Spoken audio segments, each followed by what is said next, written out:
Hey, friends, and welcome to episode 164 of Meeple to Meeple. Today is going to be an interesting one, so I'm going to need your patience and listen closely. What happens when you get mechanized kaiju that invade your chessboard? That's what we're going to talk about today, as I'm here with Edgar and Alex from Pigeon Plays Games and their new game, Kaiju KO, that just recently launched on Kickstarter. How you guys doing today? You're doing fantastic. Yeah, I just want to make sure you got the mic on. Yeah, we're doing fantastic. We're doing great. We are here at Long Island Tabletop Expo. We're doing this live interview with you, and it's wondrous. That's all I can say is that we have a great outcome. Are having a blast here, and we are showcasing our game, and we're incredibly busy. There's actually people walking around like looking over our board. I know, and they're checking us out, and it's fun. And that's what it's all about. Right? It's like you're Right. playing board games, we're designing board games. Right. It's supposed to be a fun event. It is. Yes. It's been all How fun. did the two of you get involved in the modern board game hobby in the first place? Well, So you go first. I got after you. okay, so I guess well, I would contribute to Edgar actually. So one time Edgar was in Arizona, and he was off in college, and then he came back, and the board games that we were growing up with was like Life, Monopoly, Clue, things like that. So Edgar comes back and he says, "Hey, I got this new board game I want you to check out," and I was like, "All right, cool." It's a board game ended up being Catan, and that ended up being like I think that's the board game that people get it's kind of like the gateway into modern board games. Right now, Catan is not seen as the go-to board game anymore. Yeah. There, and it's a little sad because you got to give respect to Catan. You might not like it, but you need to acknowledge it. That without Catan, we Yeah. wouldn't have all these board games now. We will still be playing Clue. We'll still be playing Monopoly. That's what we were saying. It's Our so board true. games. Yeah. So we respect Catan, and Catan came in. And then when it comes to designing, someday me and Edgar, and this was like 10 years ago or something, we were together, and then we're video gamers. We like strategy RPGs, things like this. We like those kind of games that it's grid based, power based. And we were like, what if we take this game and turn it into like a board game? And then we started just playing with like shapes. We drew a grid on a piece of paper. He still has the booklet, which is wild. And on the floor of my in-laws, because we were bored, we started drawing things out. We started like playing with dice. We're like, what if we do this? What if we do that? And that was just the inception of it. And we shelved it, and then little by little, as time goes by, one day it was during COVID, and I was doing a lot of 3D design stuff and selling online. And one day I called up Megan and I was like, "Hey, Edgar, how about we do something together? We're not doing nothing else. Let's design something." Right. And it just started from there. That was like 5, 6 years ago. Yeah. Wow. So all that, yeah. So we were just dealing with the mechanics. But I would say in the last 2 years is when Kaiju KO came alive. The mechanics were existent, and we were playing with a lot of people. We were playing with a lot of people when it comes to just testing out the mechanics of the game. And then somebody said to us that we need to dress it up. The game is great, Yeah. visually. That's where because the game got to look good. It's not just Yes. a fun gameplay. It's Right. like if you're serving food or something, or you're in a restaurant, the food could be the most amazing food ever. Right. But if it looks terrible, you're not going to eat it. It's gotta look. You gotta have both. Bring you in, appealing, and then you gotta enjoy the game. You gotta hit it at both ends. So, whose idea was it to make the pieces these robotic or mechanized kaiju instead of more organic traditional kaiju? Definitely. When it came to the design process, it was me. When we thought like, hey, when we make Kaiju KO, we gotta make it look cool. Make it look appealing for something that's just unique in its own way, right? But we have to have a grabber. Like what people love playing games. They like dinos, cute games. And we're like, let's see if we could like kind of like mishmash it to something that's just its own identity. One thing that I love is just having kaijus. I love the Super Sentai kind of Power Rangers kind of theme. See if we could kind of have a combination with just a really cool medium that you haven't seen. Like we love 90s stuff, 80s cartoons and media as well. Try to have that kind of like this cartoony comic booky TV show. We kind of look to it as well. And we went through various tests. We went through kind of like traditional chess pieces, kind of like more of that format. Then we kind of have more of like animal actual like mecha dinosaurs, like Zoids things like that. Yes, yeah. Like almost not kind of Transformers too, like the what are the animal ones? Beast Wars and things like that. Oh, sure, yeah. And we're like, let's try that. And then we had the format you see now, kind of like a kind of cutesy kind of look. It molded to that. So originally, here are the two pieces. I would use this as a good example. This, and we went towards more like a cutesy idea because when it comes to the actual pieces, so it evolved. So this is like the cutesy look because that's how it looks on the board, right? And then but at the same time, what they actually look when it comes to like on the cards and stuff, they have more of this kind of like cool look, and that's where we are now. So we stuck with the cutesy look for the actual board game itself because they look cute and they stand better. They just stand much better on the board. So, but if you look at the cards themselves, the cards are very cool. Characters are doing crazy moves, flashy looking. very flashy. And that goes back to what Edgar says about the '90s. Power Rangers, SWAT Cats, Teenage Mutant Ninja Turtles. This is a kind of like the design that we're going for, and it worked out. People love it, and we have fun designing it and enjoying it. So Edgar did all the 3D art. He did all the 3D designs. He uses ZBrush. He does it on the computer. And I did all the 2D art, the front-facing 2D art, and then Edgar does all the backgrounds. So we are 100% the designers of the game. We don't use any AI, and not even to the writing. We won't even write an email with AI. We try our best because in this day and age, AI is integrated with everything. So we can't avoid it 100%, but we do avoid it when we see it. We try to and we're not against AI. That's the future. Oh yeah. We just don't contribute to it. Right. Right. And so it's like So was it always, from the moment you decided to create this game, was it always going to be like battle chess? Was it always on a grid? Yeah. To your point, 10 years ago, where we like loved video games. One of our favorite games in the past is this PlayStation 1 game called Cardia, and it's kind of like it's still a sleeper game. It's a gem. And Cardia was such a cool game for us. It always stuck to us. We always loved turn-based strategy games, and that game was so unique in its own way. But they had a really great way to identify kind of like the rock paper scissors element trifecta. What beats what? What beats the three thing, right? That's what they mainly have. We borrowed that from them. That A beats B, B beats C, C beats A. And we just love like kind of strategic play with that because it's also magic involved and all that good stuff and different units and all that stuff, which was great. And 10 years ago, we were like, can we put this in a board game? How would it work? How would it look like? And we did it. And the game before was way more massive. And there was like how the board was huge. The board was like a 64. No, it wasn't that big. Well, you're right. I think you're right. It was an 8x8. 8x8. And then it had like a part for you to come in, and then we realized how long and we want this game to be a skirmish. We want this game to be a 25 minutes, 45 minutes game. Right. And then we just started making it smaller, tighter. And the way we look at designing board games is about how much can we remove from the game, not how many things we can add. We want to remove as much as possible from the game, right? And to be as fast as possible, as cohesive as possible, and keep it as fun without sacrificing the fun, how fun the game is. Right.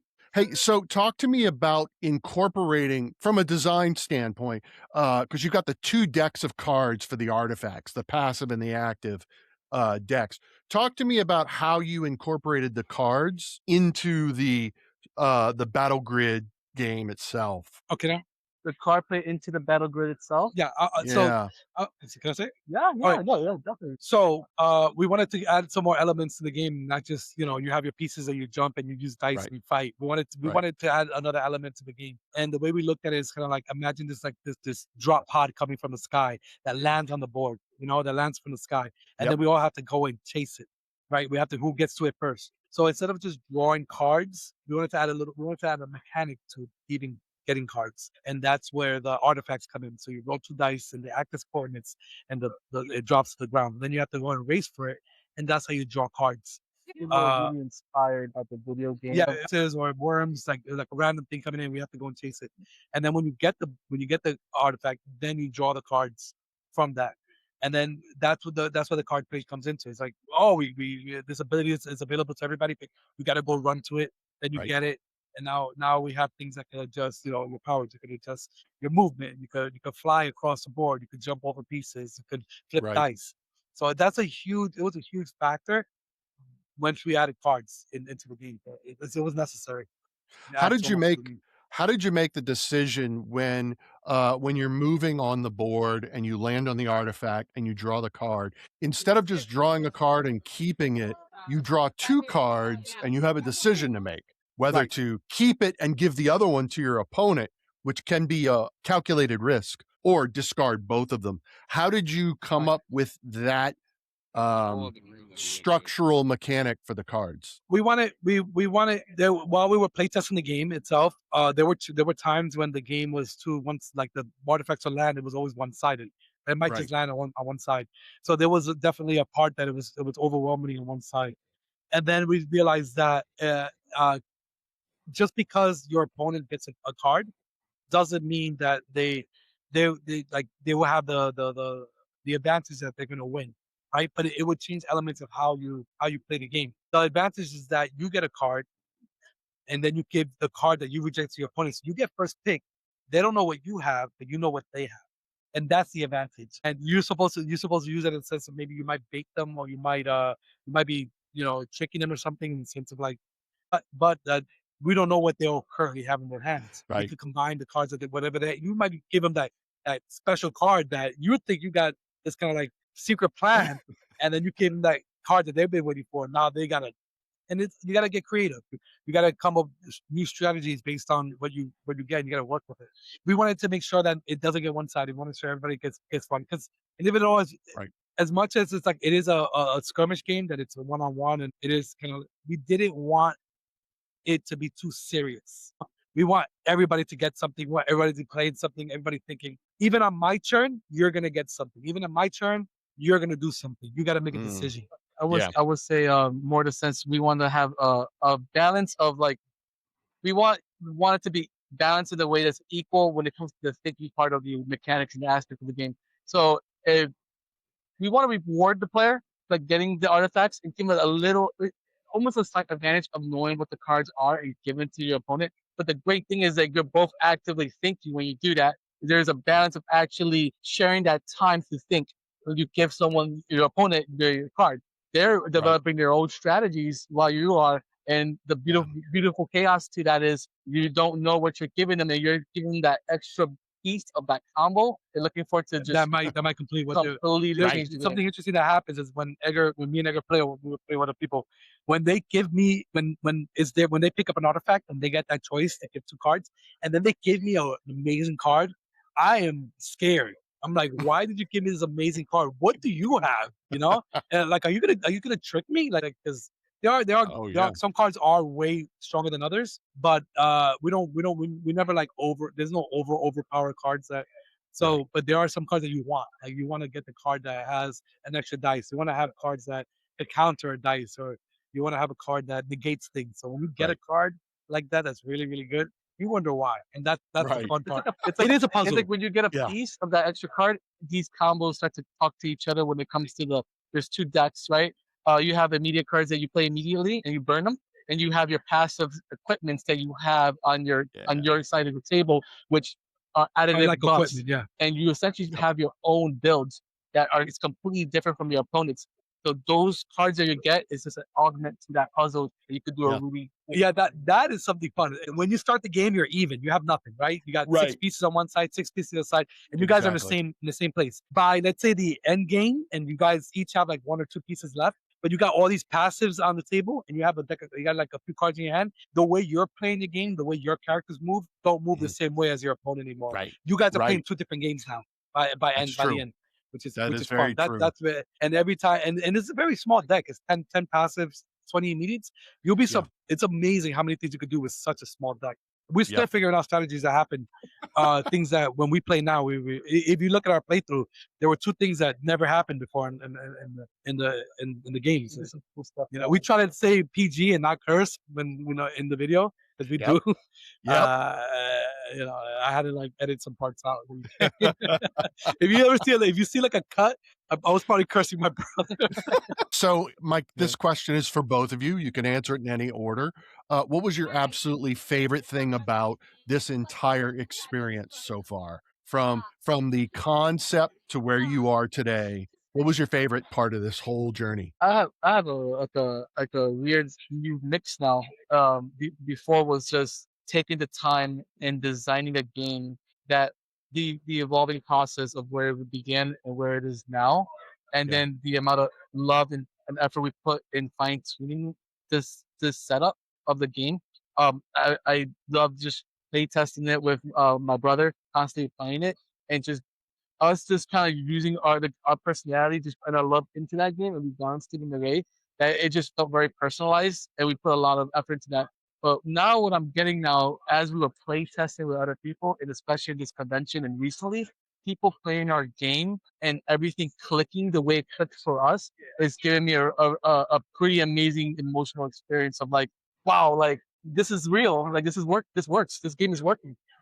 One of the things that I told my brother initially when we started making the game is that the game has to be figured out immediately. I don't want to do sit down and then you have to like even though we have so many different assets, we have miniatures, we have board, we have dice, we have cards, there are like many things going on. I don't wanna sit down and have to explain the game to a person that takes a half an hour or something. Because there are Right. games like that you gotta like the first time you play the game, it's not really the first time you play the game. You gotta play it again in order to really get it. So I said to my brother, we need to be able to get to one round and then they get the game. And that's it.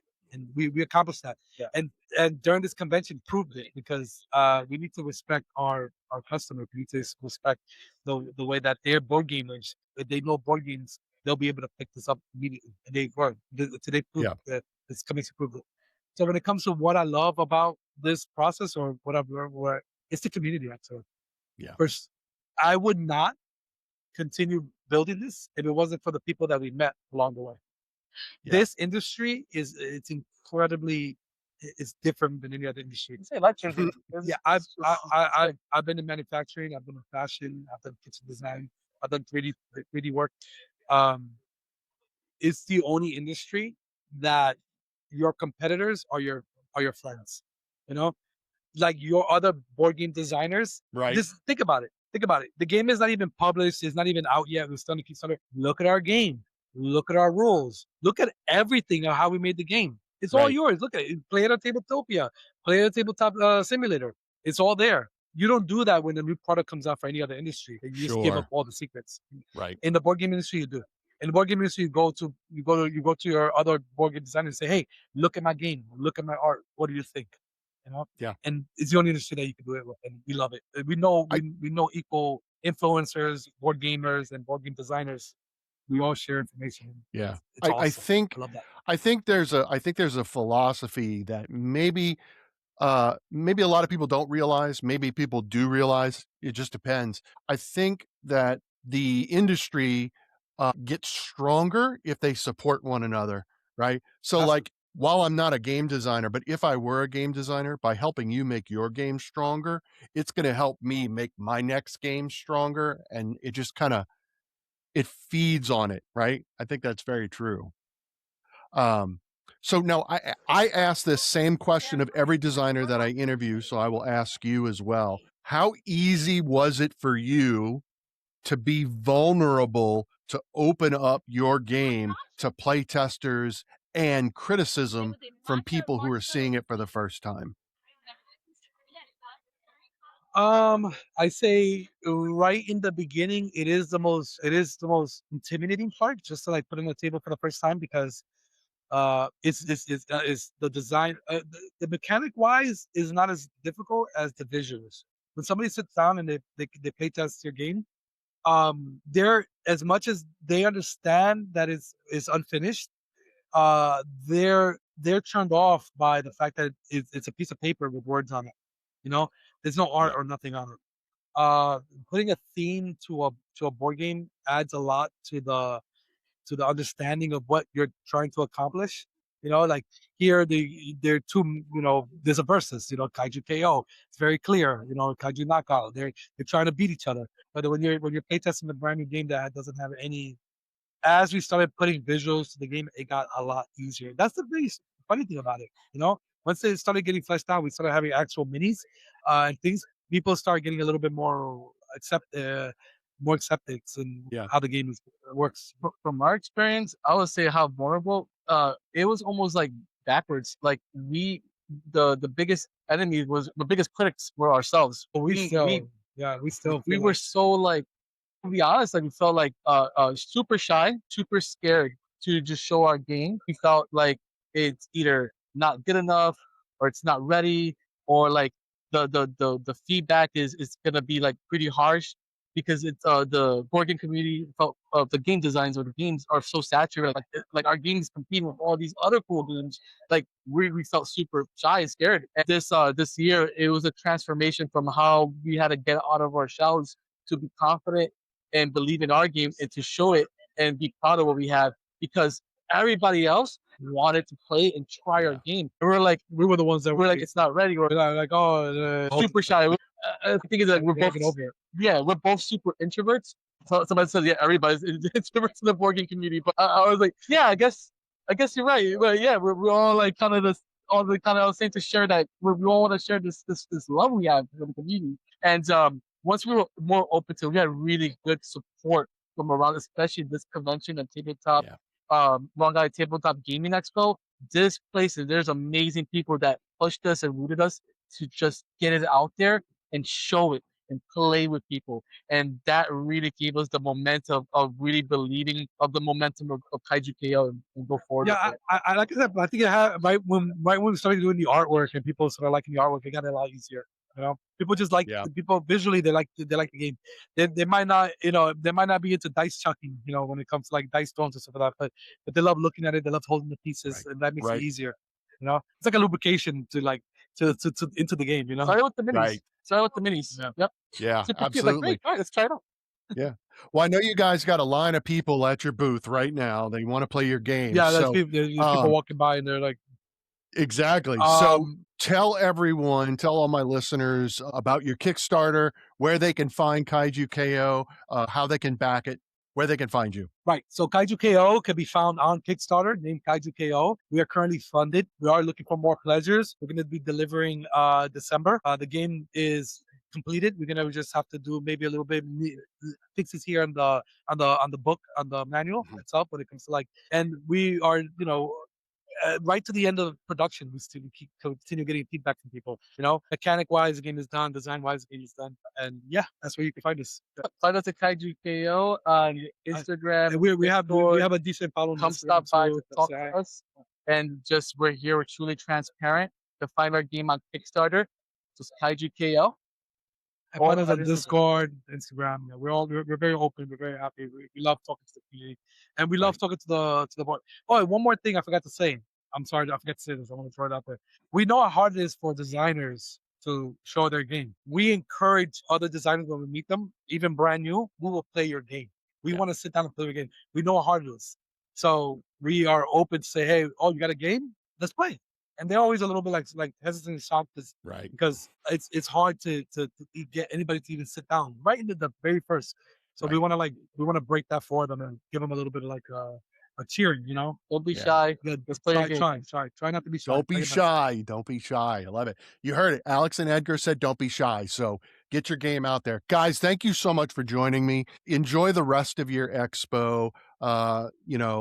Congratulations on being fully funded as quickly as you were. Guys, go to Kickstarter, check out Kaiju KO.